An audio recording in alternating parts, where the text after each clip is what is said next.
اور ایمان جب اندر ہوتا ہے تو ایمان گناہوں سے بچاتا ہے.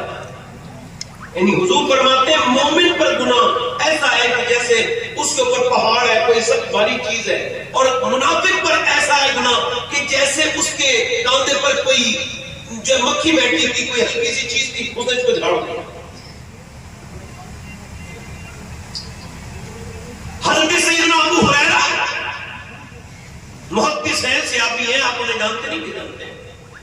ان کے انتقال کا وقت قریب ہے تو وہ رو رہے ہیں اور وہ بچوں کی طرح روتے ہیں. کبھی سرخ رنگ ہوتا ہے، کبھی پیلا رنگ ہوتا ہے، کبھی سرخ ہوتا ہے، کبھی بچوں کی طرح بلکتے ہیں. کسی نے پوچھا کہ اتنے بڑے صحابی کو کیا موت سے ڈر لگتا ہے؟ کہ نہیں، میں موت سے نہیں ڈر رہا ہوں، بلکہ مجھے حضور کی حدیث یاد آ رہی ہے.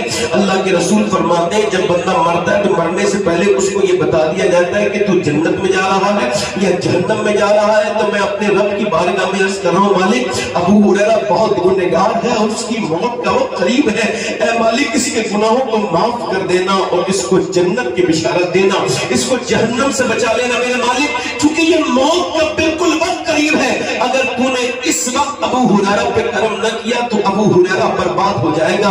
اے میرے مالک ابو ہریرہ برباد ہو جائے گا.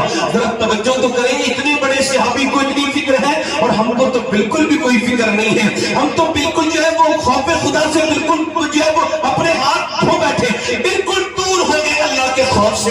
ہمیں نہ جانے کس نے کیسی کیسی باتیں سنائی، نہ جانے کس کس باتوں میں آ کر کے ہم نے اللہ سے ڈرنا ہی چھوڑ دیا ہے. حالانکہ مومنین کی پہچان ڈرنا ہے، مومنین کی پہچان اللہ کے سامنے رونا ہے. مومنین کی پہچان یہی ہے کہ وہ اللہ کے سامنے گڑ گڑاتے ہیں، وہ اللہ کے سامنے روتے ہیں، وہ اللہ کے سامنے گڑ گڑاتے ہیں.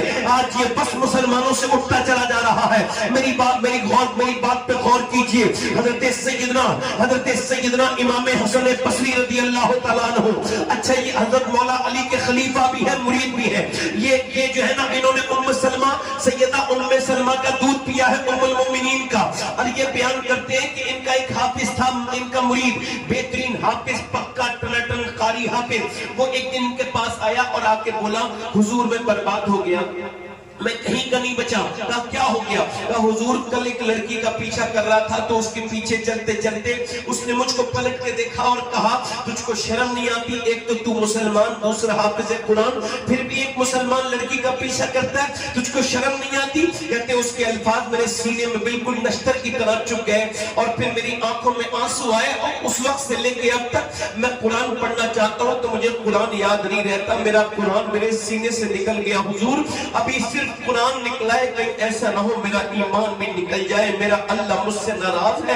آپ دعا کر دیں. حضرت حسن بصری نے دونوں ہاتھ اٹھا کے دعائیں کی، اللہ کا فضل ہوا، اس کو قرآن واپس مل گیا. مگر آج نہ تو کوئی ایسا پیر ہمیں نظر آتا ہے بظاہر، نہ ایسے مرید نظر آتے ہیں جن کو اپنے ایمان کی اتنی پرواہ ہو. اللہ اکبر. حضرت سیدنا جنید بغدادی اپنے ایک قریبی آدمی کی موت کے وقت بیٹھے ہیں اور اس کے سامنے آپ قرآن پڑھ رہے ہیں. اس نے کہا قرآن پڑھنا بند کر دو، مجھے قرآن سے نفرت ہے. آپ نے پھر سورہ یاسین پڑھا، اس نے قرآن سے نفرت کہہ دیا. پھر آپ نے کہا کہ کلمہ شریف پڑھ، اس نے کہا کلمے سے نفرت، قرآن سے نفرت، اسلام سے نفرت، ان سب چیزوں سے مجھے نفرت ہے. وہ مر گیا انہی گھٹیا الفاظ کے ساتھ. 40 دن کے بعد خواب میں حضرت جنید نے اس کو دیکھا اور پوچھا تجھے جہنم میں کون سی چیزیں لے گئیں؟ اسے جہنم میں فرشتے گھسیٹ کے لے کے جا رہے تھے. اس کے جبڑے میں انکڑی پڑی تھی جس کے ساتھ گھسیٹتے ہوئے اس کو جہنم میں لے کے جا رہے تھے. کہا تو کیسے برباد ہو گیا؟ کہا حضور میں 2 گناہ کرتا تھا چھپ کر، 2 گناہوں کی وجہ سے میرا ایمان چھن گیا. پہلا گناہ میرا یہ تھا